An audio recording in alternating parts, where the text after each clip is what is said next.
예, 오늘 주제는 농지법 개정입니다. 이게 길어가지고 농지법 자체를 보다 보니까 1부와 2부로 나눠서 진행하겠습니다. 농지법이 2021년 8월 17일에 개정이 되었습니다. 농지의 정의도 일반적으로 알고 있는 것과는 다른데요. 지목을 떠나서 농사를 짓고 있는 토지는 농지입니다. 임야에 농사를 짓고 있으면 농지에 해당하는 것입니다. 이 개념은 아주 중요한데요. 세금 부과 시에도 이 개념이 적용됩니다.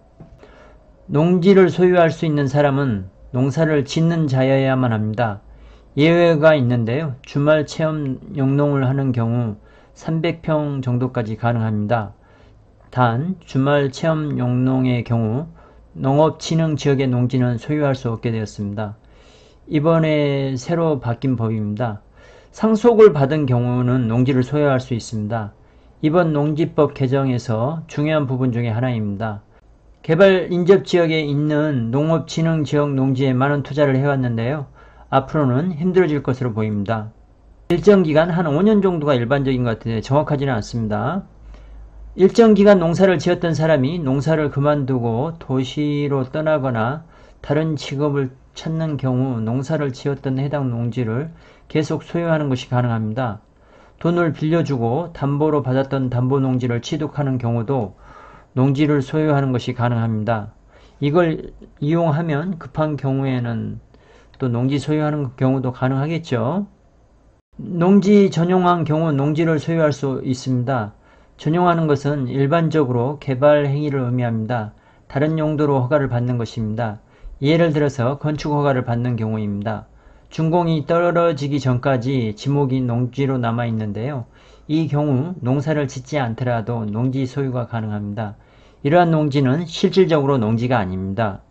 직접 농사를 짓지 않더라도 농지은행에 맡기는 경우도 농지를 소유할 수 있습니다. 위의 내용은 농지에 대해서 하지 말아야 할 금지 행위입니다. 농지법을 위반하는 것을 알고도 농지 매입을 권유하거나 중개하는 행위를 금지하고 있습니다. 농지는 특별한 상황을 제외하고 개인 간의 위탁 경영이 불법인데요.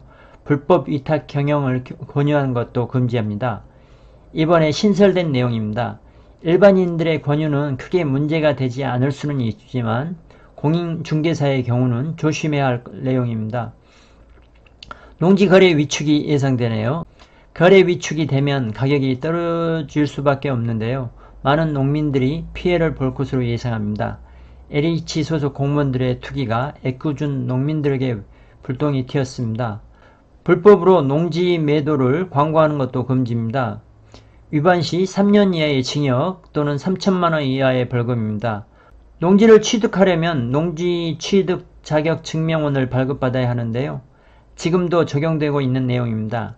농업경영계획서 작성에 대한 내용도 나오는데요. 이것도 또한 현재 적용되고 있습니다. 좀 더 구체적으로 내용을 살필 것으로 보입니다. 공유로 농지를 취득하는 경우 각자의 취득 위치를 함께 표시하여야 한다고 하는데 이는 많은 문제를 이야기할 수 있을 것으로 보입니다. 농지의 모양이 길게 길에 붙어 있으면 문제가 되지 않지만 누구는 길에 붙어 있고 누구는 안쪽에 있다면 안쪽에 있는 것은 맹지가 됩니다. 법적인 문제가 될 수 있을 것으로 보입니다. 위치를 표시해서 제출했을 시 추후 법적인 효력이 있을지 모르겠네요. 경험적으로 보면 없을 확률이 높아 보입니다. 노동력 및 농기계 시설 확보에 대한 문제가 나오는데요. 농협에서 빌려도 주기 때문에 본인이 꼭 구입해야 하는 것은 아닙니다. 그러나 큰 농지를 매입하는 경우 잘 작성하셔야 할 것으로 보입니다. 네 번째, 직업의 표시가 나오는데 있는 그대로 적으면 문제가 없을 것으로 보입니다. 다른 것들은 그대로 작성하면 될 것으로 보입니다. 농지 투기가 성행하거나 성행할 우려가 있는 지역일 경우는 농지위원회 심의를 거쳐서 농지 취득 자격 증명원을 발급받도록 변경했네요. 일반적인 농지에는 적용이 되지 않을 것으로 보이고요. 수도권 주변 개발지들에 적용될 내용으로 보입니다. 농지 취득 자격 증명원은 온라인으로 신청 시 하루 이틀이면 되었었는데 상황에 따라서 2주까지 늘어납니다. 경매로 농지를 취득하려면 시간 계산을 잘 하셔야 할 것으로 보입니다.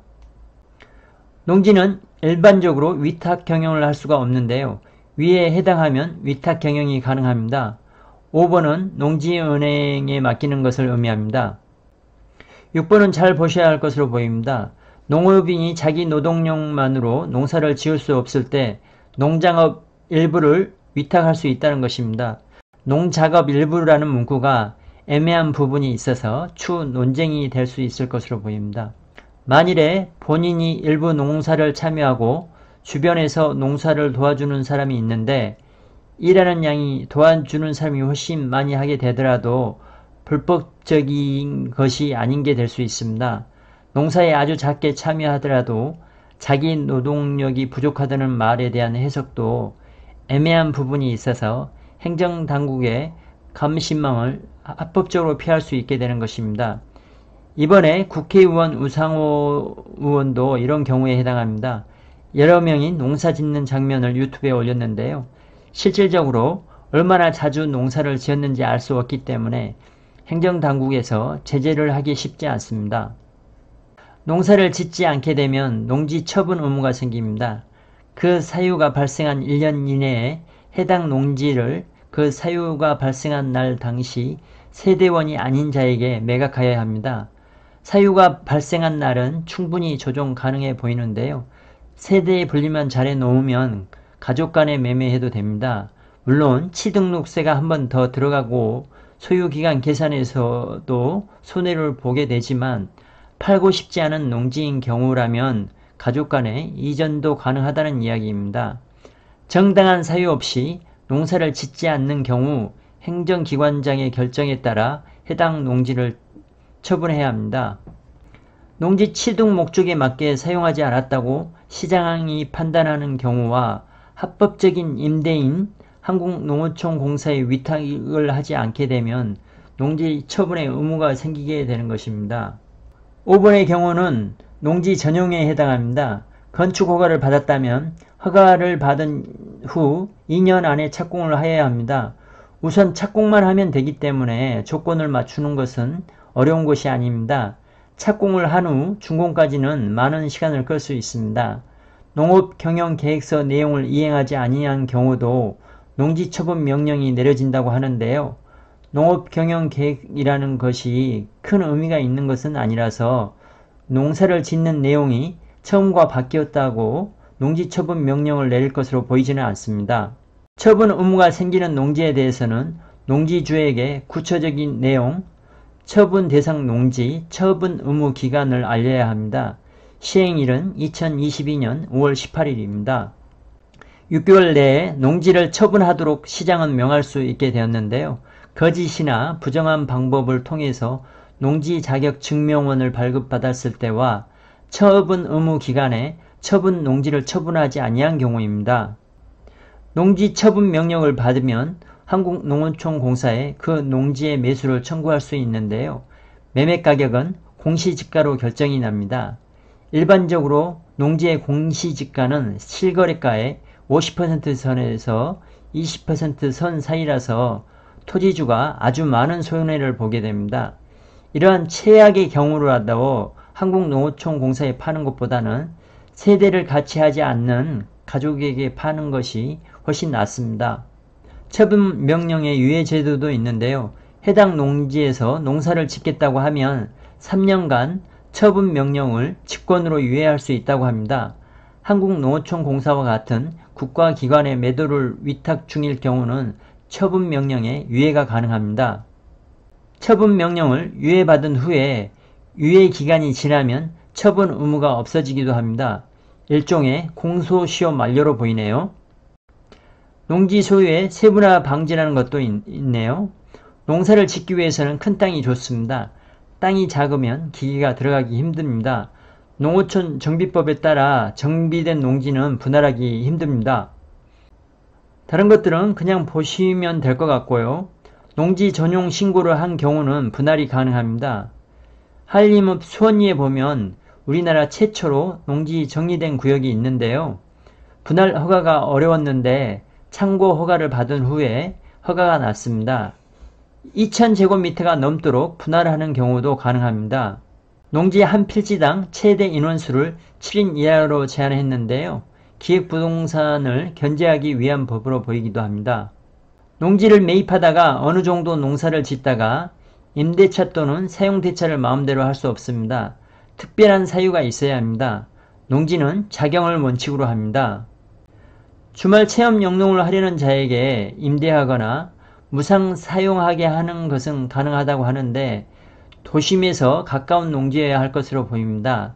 농지가 많은 곳에서는 주말 체험 영농을 할 사람을 찾기 어려우니까요. 한국농어청 공사에 맡기는 것은 가능하네요. 지금 현재 농지를 가지고 있는데 바로 팔 생각이 없다면 한국농어청 공사에 위탁하는 것이 가장 현명해 보이기도 합니다. 농사를 짓다가 이농하게 되면 농지의 일부를 임대차하는 게 가능합니다. 농지 실태 조사가 강화되었습니다. 매년 유휴 농지를 조사합니다. 농사를 짓지 않고 있으면 바로 타깃이 됩니다.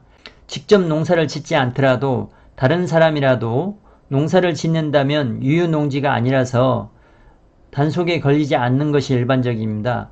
농업진흥지역 실태조사를 하게 되는데요. 일반적으로 농업진흥지역의 농지를 매입하는 것은 거의 힘들어져서 별로 신경을 안 써도 될 것으로 보입니다. 농지관리위원회를 설치 운영한다고 하는데 과연 제대로 운영이 될지는 지켜봐야 할 것으로 보입니다. 20명 정도의 위원을 뽑는다는데 엄청난 숫자입니다. 비용도 지불해야 할 것으로 보이는데요. 비용도 얼마나 주느냐가 중요해 보입니다. 탁상 행정으로 끝날 가능성이 상당히 높아 보입니다. 위 조건에 해당하는 사람을 모아서 구성하는 것이 참 어려워 보입니다. 이번 농지 개정법에 대한 포스팅은 여기까지 하고 2부에서 나머지 내용도 짚어보겠습니다. 참고하셔서 좋은 투자하시길 바랍니다. 감사합니다.